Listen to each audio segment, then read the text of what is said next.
Bonjour à tous, merci de votre fidélité sur les antennes des Frères Télévision. C'est l'heure de votre émission Grande Politique, cette émission qui traite justement les actualités politiques de la République démocratique du Congo. Un sujet du jour, débat sur la révision de la Constitution. C'est justement cette question qui ne cesse de diviser la classe politique de la République démocratique du Congo. Et aujourd'hui, dans votre émission, nous avons l'honneur de recevoir pour vous les professeurs constitutionnalistes et cadres du Front commun pour le Congo, parti cher à Joseph Kabila Kabange. Il s'agit là du professeur Bonza Malale. Merci beaucoup, professeur, de nous avoir accordé cet entretien. Merci beaucoup. Et donc, c'est avec lui que nous allons devoir aborder cette question autour de la révision de la Constitution de la République démocratique du Congo. C'est vrai que c'est une question qui divise justement la classe politique de la République démocratique du Congo. Et donc, avec les professeurs, nous allons voir le volet constitutionnaliste de cette question, voir aussi les volets politiques, justement. Première question que nous allons devoir adresser au professeur constitutionnaliste Bonza Malale. La mouvance présidentielle ne cesse d'évoquer la question de la révision de la Constitution, bien évidemment. Que pensez-vous de cette actualité qui divise la classe politique de la République démocratique du Congo? Merci beaucoup pour la question, parce que vous dites bien que ça divise la classe politique de la République démocratique du Congo. Là où l'unité s'impose, l'opération des divisions affaiblit la communauté nationale congolaise. Dommage. Tout ce qui est bien, dans le cas d'espèce, devait obtenir la participation de tous, si pas un consensus, de manière que l'on puisse bien préparer la bouffe dont on a besoin tous.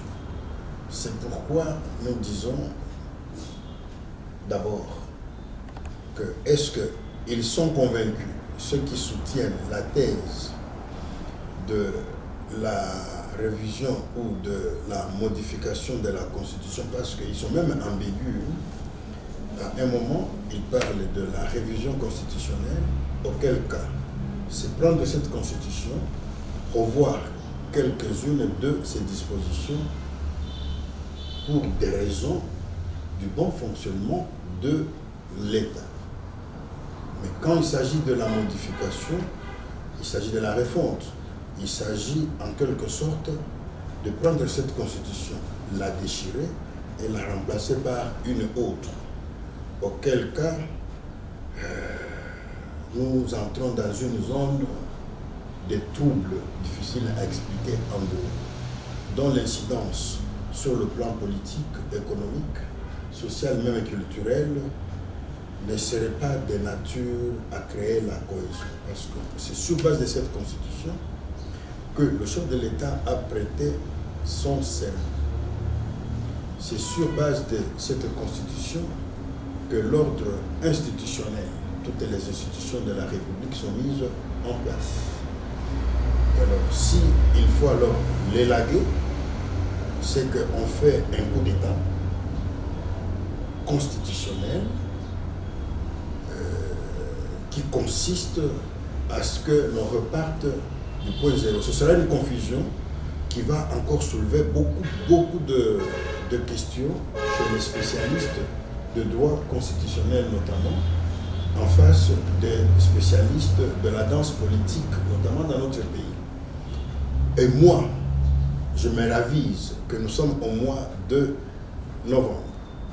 Quand le chef de l'État annonce cette nouvelle à Kisangani, c'est au mois de novembre où nous sommes aujourd'hui, ou mois d'octobre finissant. Demain, ce sera le mois de décembre. Or, ce sont les 2 mois des troubles complexes sur le plan économique, sur le plan social. Parce que tout le monde veut faire la mutation de l'année en cours vers la nouvelle année, cette fois-là en mangeant bien, en se portant bien dans la paix et la sécurité. Et je pense que c'était tout simplement une manœuvre consistant à distraire la population congolaise en nous déplaçant du stade de martyrs vers le stade du 20 mai, par exemple. En ce moment-là, ce sera une distraction supplémentaire. Une distraction qui va attirer l'attention des gens, mais on va oublier ce qui est essentiel, la bouffe, notamment, le social de manière précise, l'économique de manière précise. Et alors, tout ça, le chef de l'État étant suffisamment éveillé, éclairé, conscient de la réalité sociopolitique, économique, culturelle sur le terrain, il a bien joué pour essayer de lancer une digression. Aujourd'hui, il faut voir l'affaire de la Constitution, de sa révision, de sa modification, devient une affaire de tout le monde. Même les quados, les mamans qui vendent les bitekou-tekou et autres, ils ne parlent plus, tout le monde ne parle plus que de la révision ou de la modification de la Constitution, comme si c'était un phénomène mis à la disposition de tout le monde, alors que c'est une affaire des spécialistes de droit principal. En tant que spécialiste, puisque vous l'êtes, la révision de la Constitution est un principe qui est consacré par la Constitution elle-même. À quel moment cette responsabilité peut être engagée par le pouvoir en place? Moi, je vois la chose à ma manière. Je m'extrais de la digression du politique congolais qui, pour des raisons du pouvoir, qui, pour des raisons de chercher l'argent, fait du n'importe quoi. Et la population, tout en étant naïve, est en train de suivre avec un esprit très développé de fanatisme, aveuglément, ce que le politique est en train de faire. Fort dommage. Je parle de la Constitution. Quand vous lisez son préambule, il traduit déjà son esprit. Son esprit qui démontre que cette Constitution ici porte des germes patents de sa modification, donc de son dépassement. À quelles conditions? À condition qu'elle débouche sur la création d'un état de droit. L'état de droit, c'est quoi? Jusqu'aujourd'hui, le débat n'a pas encore été alimenté dans les milieux académiques, scientifiques, dans les milieux politiques. L'état de droit, c'est arrêter X le matin, le soir, on le libère. L'état de droit, c'est quoi? Quand un ministre des Finances est impliqué, bec ongle, dans le détournement, dans le pillage, dans la fraude, la tricherie, comme c'est le cas aujourd'hui, on le met devant un juge qui va tout simplement l'innocenter. Et aujourd'hui, il porte les galons pour se passer pour une colombe dans la République démocratique du Congo. C'est ça l'état de droit, made in Congo, ou made in une classe bien déterminée ici chez nous. L'état de droit, je voudrais attirer l'attention de tout le monde, c'est un concept savant qui vient de l'école romano et de l'école allemande de Rüsisath du 19e siècle, qui démontre que nous devons rentrer aux origines de l'État pour connaître quels sont les droits et les obligations qui lient cet État-là, 1, à l'homme, 2, à la nation, et 3, aux étrangers. Vous comprenez? C'est ce que signifie l'état de droit. Parce que toutes les crises que nous avons aujourd'hui, c'est pour des raisons de la malgouvernance et c'est défini en fonction de la violation des principes de base des droits.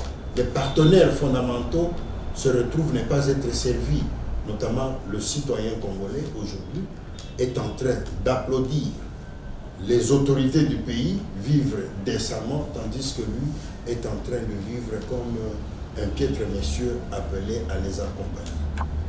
Après l'état de droit, La deuxième condition, c'est quoi? C'est celle de créer une puissance politique nationale congolaise. En quelque sorte, la nation congolaise, c'est une confédération. Je ne dis pas une fédération. C'est un assemblage de plusieurs États, ethnies traditionnelles, les anciens empires et royaumes. On les met ensemble pour faire une unité que l'on appelle la nation congolaise. L'union faisant la force, chacun de ces ressortissants venant d'un empire Luba, empire Rund, l'empire royaume Kuba, tout ça. Quand on se met ensemble, chacun apporte quelque chose qui constitue le dénominateur commun. Et ce dénominateur commun, c'est ça la nation congolaise. On n'y est pas encore. Mais bien au contraire, nous sommes en train de vivre la propension, l'émergence de certaines tribus, de certaines ethnies, au détriment de la majorité des tribus qui constituent le Congo. Et là, c'est un échec. 3. Pour faire cette union, constituer cette union qui ferait la force ou qui doit faire la force, il ne faut pas le faire par le coup de force, il faut le faire par la démocratie. Une démocratie politique, une démocratie économique, une démocratie sociale, une démocratie culturelle. Eh bien, ce n'est pas le professeur Banza qui dit ça, c'est le constituant lui-même. Pourquoi on est arrivé à sous-tendre cette constitution sur le socle de cet esprit? Parce que nous venons de grandes crises. Depuis 1960 à 2006, on s'était rendu compte que le Congo était émaillé de beaucoup de crises. Les intelligences qui avaient participé à la réflexion ou à des réflexions dans le but de faire sortir le Congo de toutes ces crises, que l'on a commencé à sentir de manière très aiguë à la suite du discours prononcé par le maréchal Mobutu le 24 avril 1990, la fin du MPR parti-État, nous ouvre la porte à la recherche d'une voie démocratique. Et surtout que ce discours lui-même intervient dans une période internationale, dans une conjoncture internationale, où la perestroïka exige maintenant un nouveau mode de gestion d'État qui dépasse celui de l'indépendance, qui dépasse celui de tutelle et autres, mais pour cette fois-là mettre tout le monde sur le même schéma, celui de la démocratie. Malheureusement, Mobutu, déjà en son temps, inspiré par l'expérience, avait bien voulu convoquer la conférence constitutionnelle. Les politiciens à la tête de le flambeau de l'UDPS, tous se soutenions.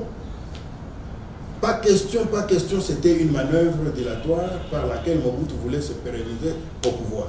Nous avons besoin de la conférence nationale plutôt souveraine.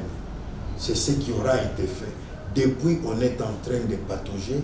Si vous lisez le mouvement de la courbe de l'État du Congo, on n'a pas réussi à relever la pente. On est toujours dans le rouge.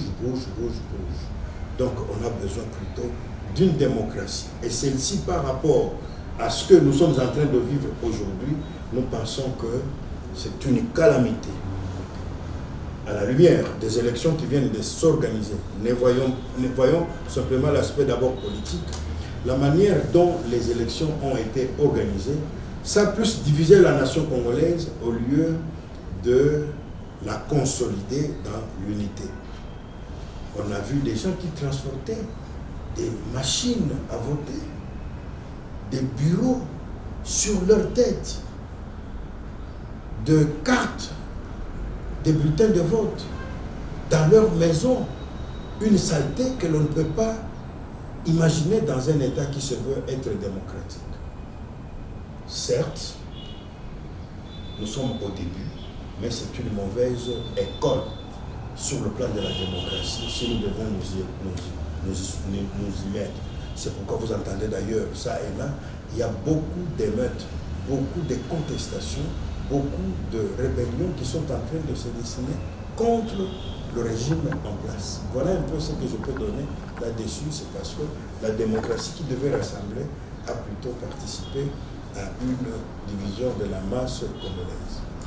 Alors, professeur Bonza Malale, vous avez évoqué là quelques éléments qui peuvent justement déboucher à une révision de la Constitution, notamment un état de droit. À une modification. À une modification de la Constitution. L'état de droit, vous avez évoqué également la puissance, déboucher à une puissance politique. Nationale. Et aussi, vous avez touché la question de la démocratie. Alors, ceci étant, est-ce qu'il est opportun de pouvoir modifier la Constitution à l'heure actuelle, compte tenu des éléments que vous venez d'élaborer? Non, je suis d'abord très fort conscient que, pour peu que je puisse dire de l'intelligence du chef de l'État, ce qu'il a annoncé par rapport à la démocratie, je crois qu'il n'en croit pas lui-même. C'est tout simplement une manière de nous inviter à déplacer les bornes de nos jeux ou de nos enjeux politiques en cette période où tous ceux qui dirigent à un niveau quelconque l'État, surtout ici chez nous, le mois de novembre et le mois de décembre sont des mois très dangereux par rapport à la sécurité sociale. Les gens ne sont pas sécurisés, vous risquez d'avoir plusieurs problèmes à la fois. Alors on vient nous déplacer du stade manqué vers le stade de martyr. En ce moment-là, on peut facilement traverser. Ce n'est pas facile, d'autant plus que l'UMC, si nous allons à cette modification de la Constitution, on va se retrouver devant un vide juridique. Un vide juridique par le fait que toutes les institutions opérationnelles aujourd'hui sont censées être arrêtées pour les remplacer par d'autres. Et ce vide-là, ce mécanisme-là, cette mutation, ça va se gérer comment? Point d'interrogation. À moins que l'on nous dise, on vient avec un projet que l'on va examiner, mais qui sera opérationnel à d'autres périodes, mais pas, comme on le dit, avec beaucoup d'empressement.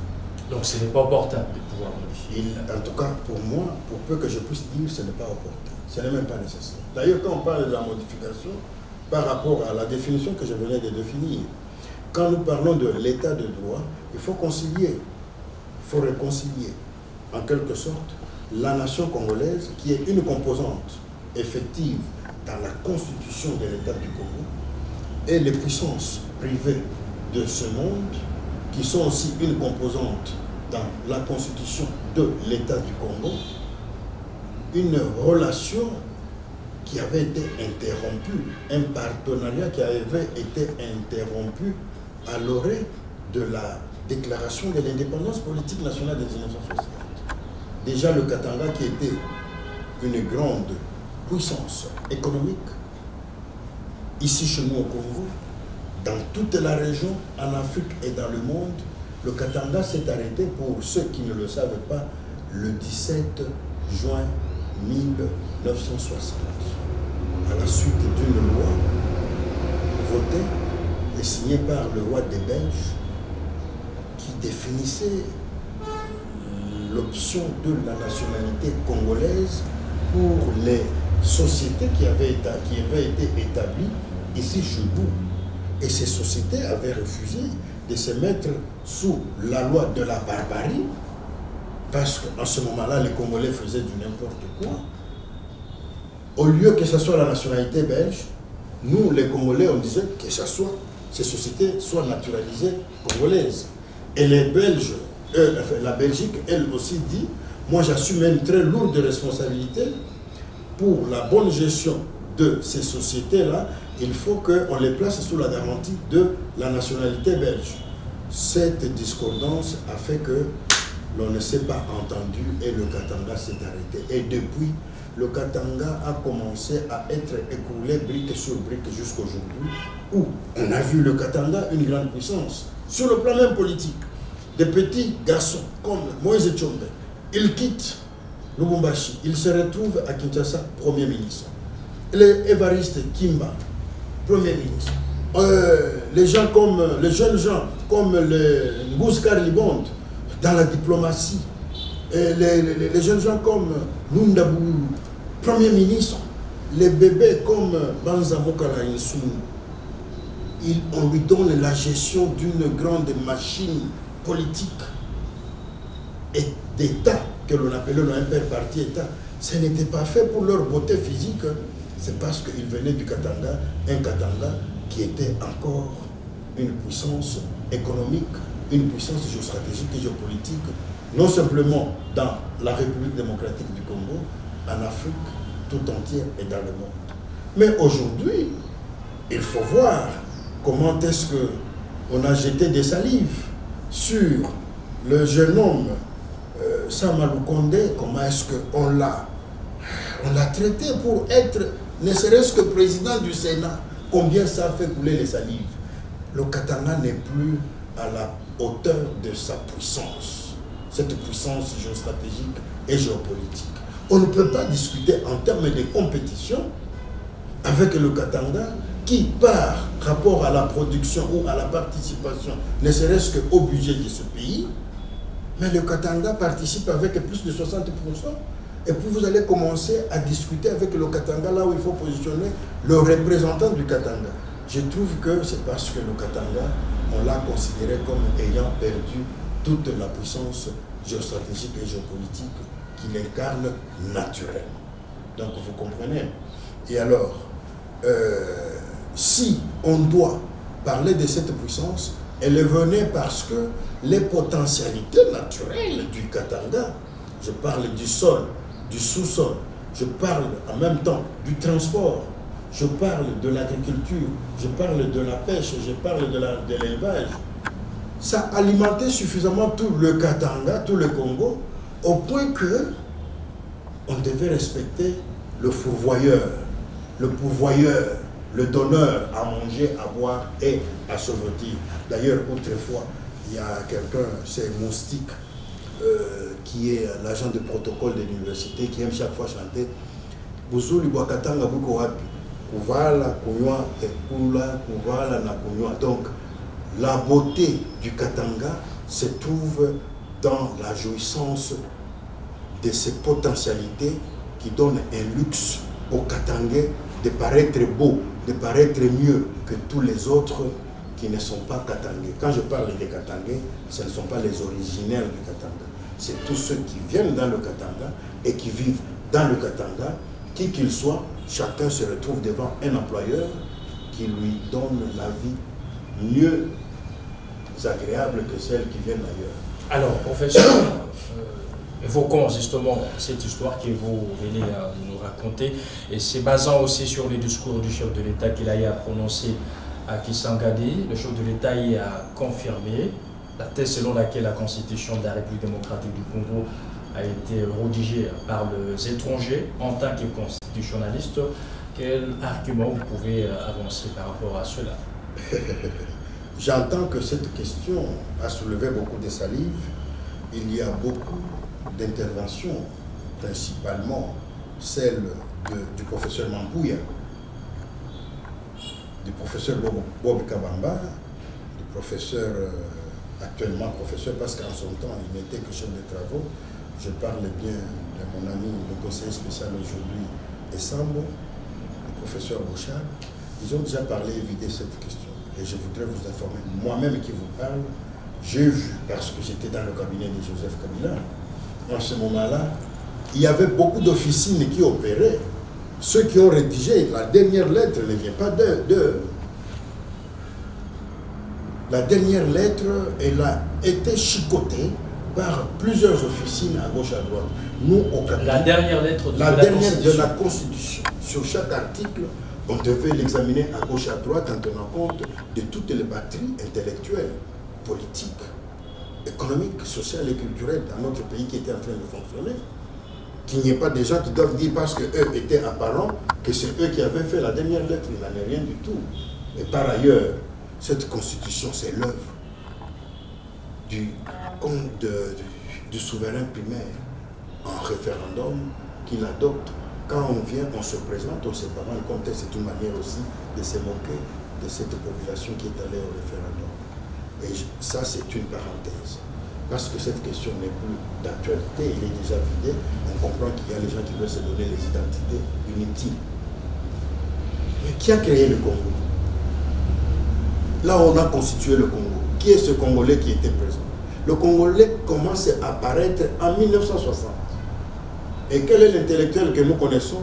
Moi, je connais l'universitaire que nous connaissons en cette époque, le professeur Kaboué Lumuna m'avait fait observer, pas l'intellectuel parce qu'il y en avait quand même, mais l'universitaire, celui que l'on pouvait appeler, c'est quoi ça, licencié en telle discipline ou autre, c'était Thomas Kanza, en 60. Mais alors que le Congo avait déjà 60 et 100 ans d'existence.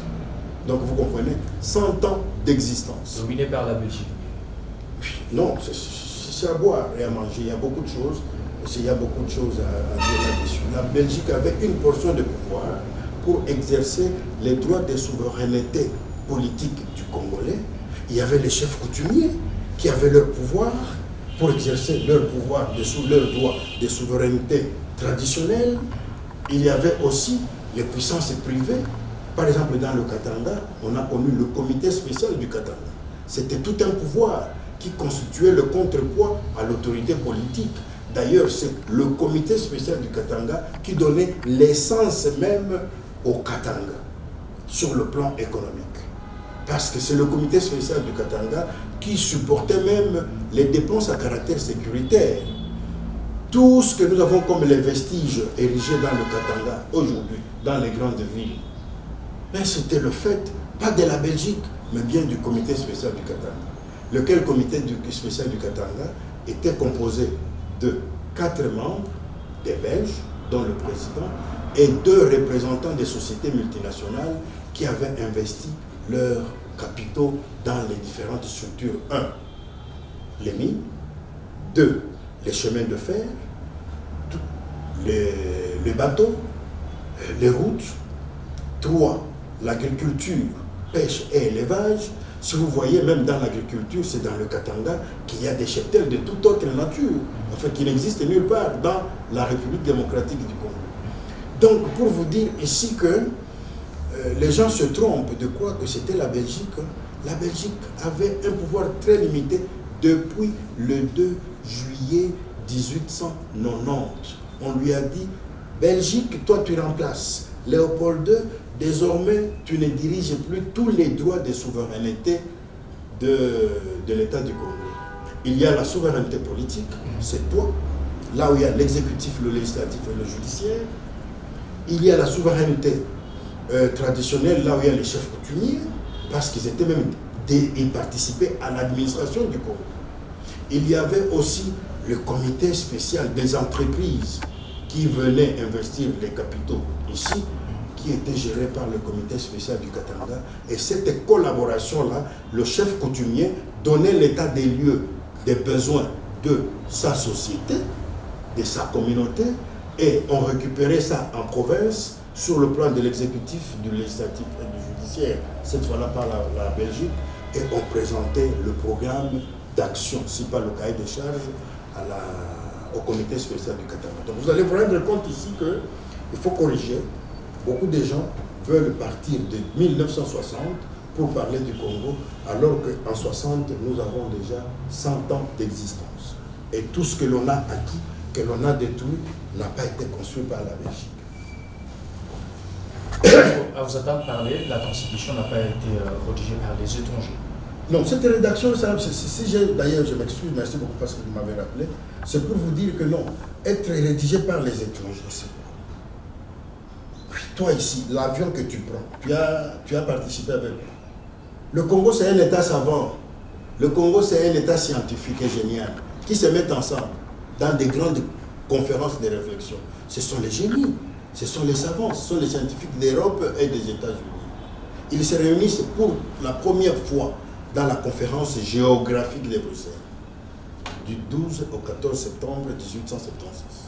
Pour la deuxième fois, ils se réunissent à Berlin, du 15 novembre au 26, du 15 novembre 1884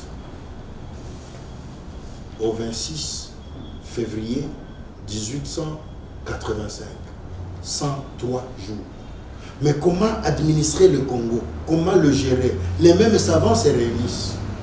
Et là où ils se réunissent, ils font 7 mois. Dans ce pays, il n'y a pas un État, même les États-Unis, pour le concevoir, pour le constituer. Ça n'a pas donné lieu à des grandes réflexions comme en ce qui concerne le Congo. Même pour sa gouvernance, la bonne gouvernance du Congo, tous les principes qui ont été consacrés, les 4 principes qui ont été consacrés subséquemment, c'est l'œuvre des savants. Mais parce que nous ne voulons pas suivre les savants, nous voulons suivre les discours des politiques, voilà, nous nous trouvons à bord du chemin que l'on doit suivre. Merci beaucoup, professeur. Plusieurs sources, justement, évoquent l'article 218 de la Constitution de la République démocratique du Congo. D'autres également parlent de l'article 66 de la même Constitution de la République démocratique du Congo. Alors, quelle approche vous pouvez développer par rapport à ces articles-là qui reviennent, c'est-à-dire l'article 218 de la Constitution, l'article 66 de la Constitution, qui se basent justement sur ces articles-là pour pouvoir réviser la Constitution de la République. Réviser ou bien modifier? Modifier, réviser, pardon. Réviser. Ce que disent ces 2 articles l'un et l'autre, pour que l'on ne puisse pas se tromper. Parce que moi, je ne suis pas dans la danse de la maîtrise des articles, je cherche plutôt à maîtriser l'esprit que je vous ai présenté. Et toutes ces dispositions-là en viennent. Donc vous comprenez. Mais si on veut modifier les articles qui sont considérés comme tabous, ça exige que les Congolais se mettent ensemble. La manière dont on doit faire pour être ensemble, il faut mettre en place les institutions démocratiquement élues. Par exemple, un parlement qui est élu de manière à faire participer tout le monde dans l'esprit d'équité et de justice. Ce que nous avons connu comme élection, c'est parmi des choses que nous pouvons appeler comme parodie d'élection. Et c'est le cas actuel. Et c'est pourquoi je ne veux pas perdre mon temps dans les digressions au travers des débats que soulèvent les uns et les autres, parce qu'on ne s'entendra jamais. Il y a les fanatiques au régime actuel, il y a les ennemis au régime actuel, chacun de ce groupe tirant le drap de son côté. Donc ça devient un conflit d'intérêts et non un conflit d'objectivité. D'où les articles m'intéressent avec moins d'attention. Mais bien au contraire, je dis ceci, ce régime, ce qu'il devait faire, c'était de corriger éventuellement les erreurs du régime de Kabila vers la réalisation 1. de l'état de droit, 2. de la construction d'une nation puissante sur le plan politique, 3. que cela se soit fait sur le principe de la démocratie, 1. politique, 2. économique, 3. social, 4. culturel. C'est pas moi qui le dis, c'est le constituant lui-même. Et dès lors que l'on arrive à cette étape, la mission qui vient, c'est de voir, parce qu'on parle de l'état de droit, dans la constitution de l'état de droit, ici, depuis les Berlin, là, quand on en parle, il n'y avait pas de Congolais. On parle beaucoup de puissances, mais on confond les puissances publiques et les puissances privées. Les puissances privées avaient prévu quoi? Et ils devaient gagner combien? On avait prévu dans les calculs, la nation congolaise est une composante politique qui doit gouverner le Congo, le grand Congo, la République démocratique du Congo. Ce n'est pas la Belgique qui crée l'État du Congo. Il y a plutôt les savants, les scientifiques, les génies qui fixent les bornes et on trace pour intégrer toutes les potentialités naturelles dont on a besoin aujourd'hui, que l'on retrouve ici chez nous, de manière à faire de ce Congo un État fort, puissant, qui devait devenir au 31 décembre 2098 la grande puissance géostratégique et géopolitique du monde. Je dis bien, au 31 décembre 2098 si on respectait tous les principes mis en place sur le plan diplomatique, sur le plan politique et sur le plan de l'administration de ce Congo. En fait, on arrivait au 31 décembre 2098 avec un État qui est considéré comme la grande puissance. Pas une. Le Congo. Le Congo ici. Aujourd'hui, quand on vous en parle, vous n'allez pas croire. Tellement que nous sommes dans la misère. Qui disait ça? Qui créait ça? Ce n'était pas moi, ce n'était pas des Congolais, c'était plutôt les mêmes blancs que nous condamnons aujourd'hui, les savants, et qui ont ratifié ces décisions-là, commençant par les États-Unis d'Amérique, le 22 avril 1884. Donc ce n'étaient pas nos ennemis. Ils créaient dans l'idée un grand État, destiné à devenir la plus grande, pas une, la plus grande puissance géostratégique et géopolitique du monde. Mais nous passons tout notre temps dans la politique, qui parle de la géostratégie, qui parle de la géopolitique. Never, pour vous dire que nous sommes du côté de la plaque.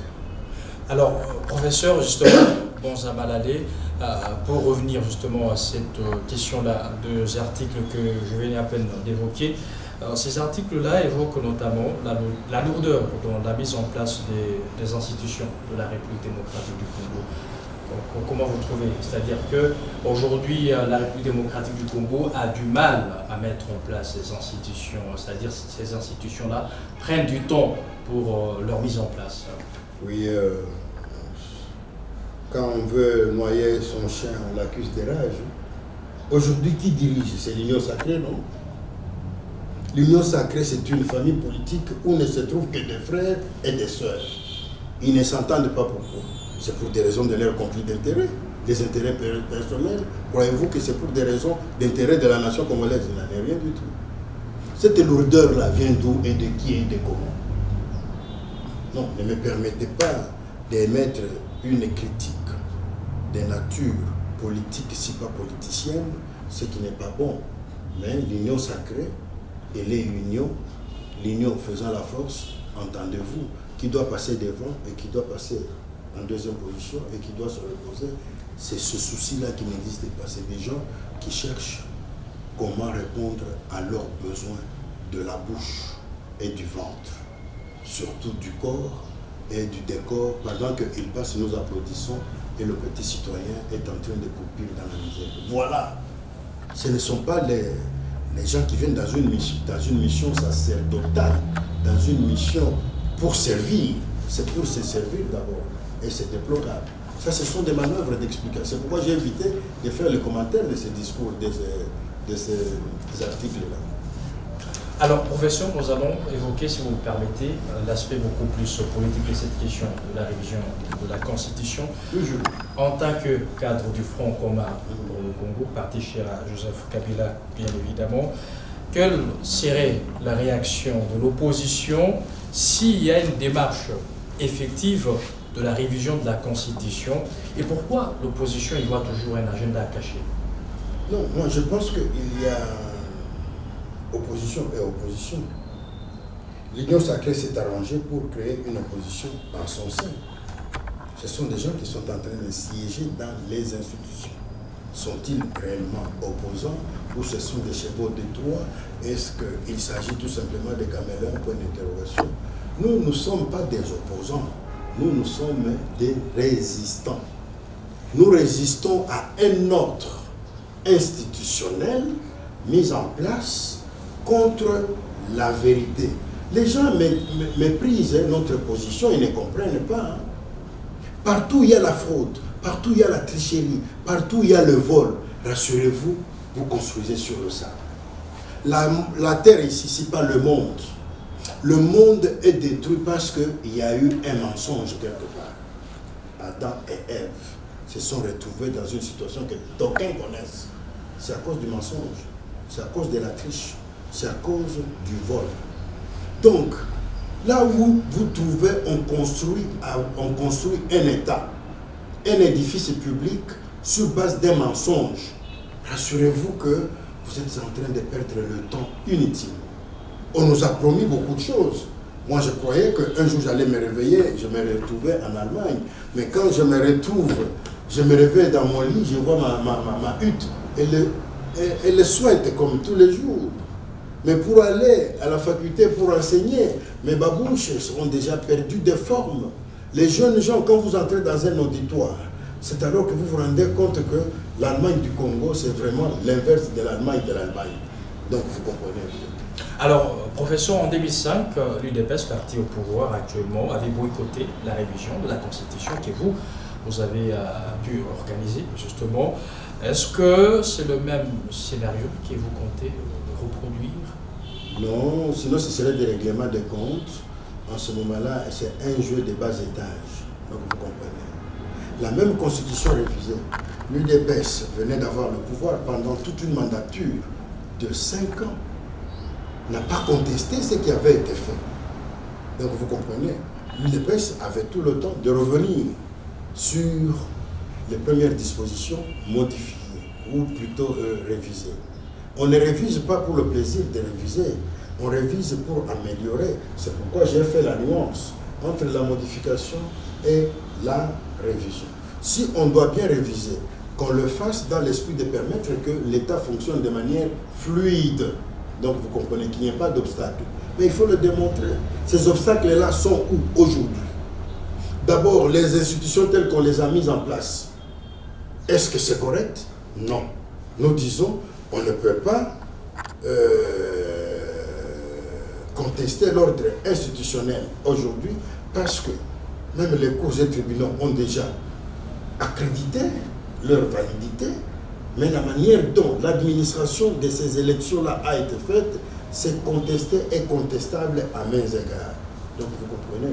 Donc pour vous dire que si on doit aller modifier ou aller réviser la Constitution par des personnes qui sont contestées et contestables, ça et là, et vis-à-vis de qui nous résistons parce que nous contestons le mode de leur mise de leur avènement au pouvoir. Mais nous disons tout simplement que on va faire des révisions, on va faire des modifications, des révisions, on va faire des modifications de la Constitution par les gens qui se sont mis dans une boutique de tricherie. Donc vous comprenez. Et pour quel résultat? On refuse. C'est pourquoi quand vous parlez de l'opposition, nous ne sommes pas des opposants. Nous sommes plus que des opposants. C'est-à-dire, nous sommes des résistants. Nous ne voulons pas que cet ordre institutionnel évolue à fonctionner parce qu'il ne fait que perdre le temps à la République qui devait bien se retrouver être sur les rails. Alors, professeur, nous sommes en train de chuter, bien évidemment. Mesdames et messieurs, il s'agit de votre émission Grande Politique, cette émission qui traite justement l'actualité politique de la République démocratique du Congo. Et aujourd'hui, nous avons justement l'honneur de recevoir le professeur constitutionnaliste et cadre justement du Front commun pour le Congo. Il s'agit du professeur Bonza Malalé. Avec lui, nous sommes en train de traiter autour de cette question de la révision de la Constitution qui ne cesse de diviser justement la classe politique de la République démocratique du Congo. Professeur, nous sommes en train de chuter avec cette émission. Presque la dernière question, s'agissant du mandat, de la durée d'un président de la République, s'il arrivait que cette révision évoquait la question du mandat d'un chef de l'État, bien évidemment, basculer de 5 ans à 7 ans, comment vous percevez justement cette question-là? Oui, ce que j'aime dans votre speech, votre manière de présenter les choses, vous dites cette question qui divise.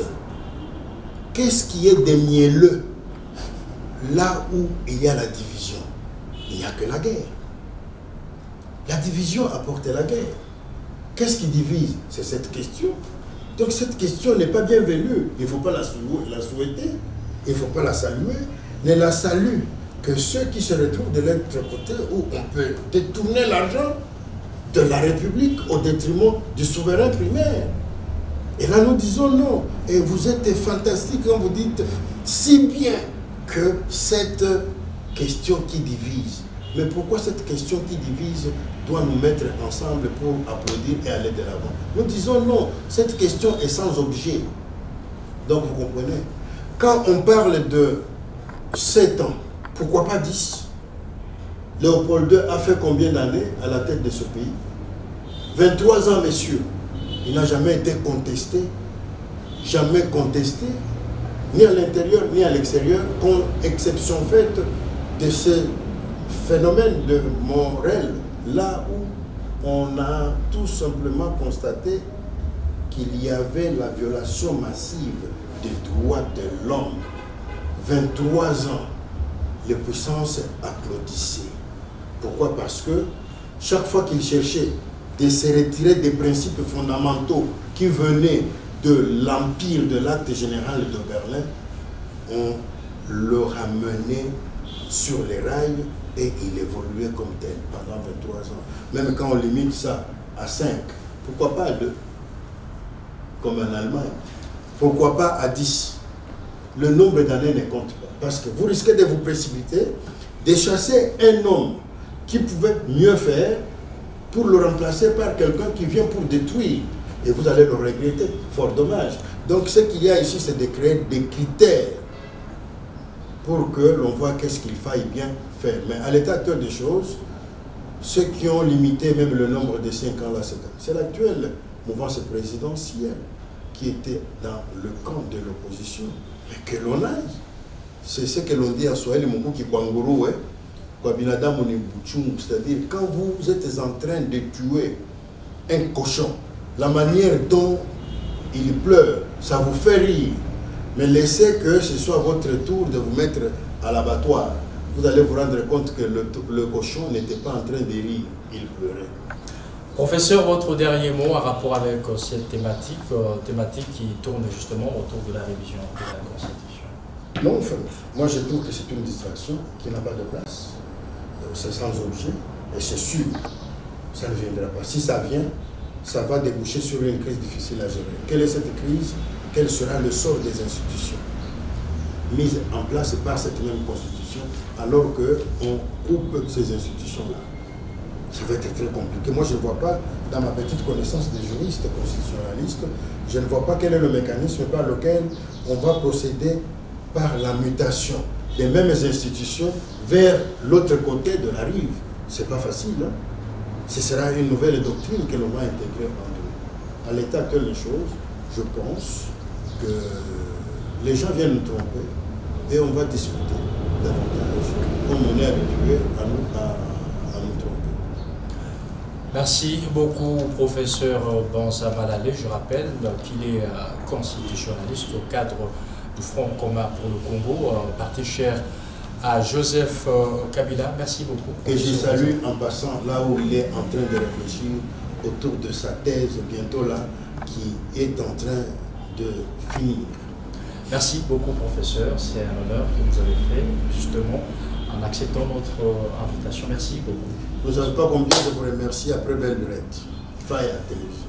Merci beaucoup à vous, fidèles téléspectateurs. Nous sommes arrivés à la fin de cette émission Grande Politique. Merci à l'équipe réalisationnelle. Merci aussi à ceux qui vont nous suivre à la radio. Merci et au prochain rendez-vous. Ciao, ciao.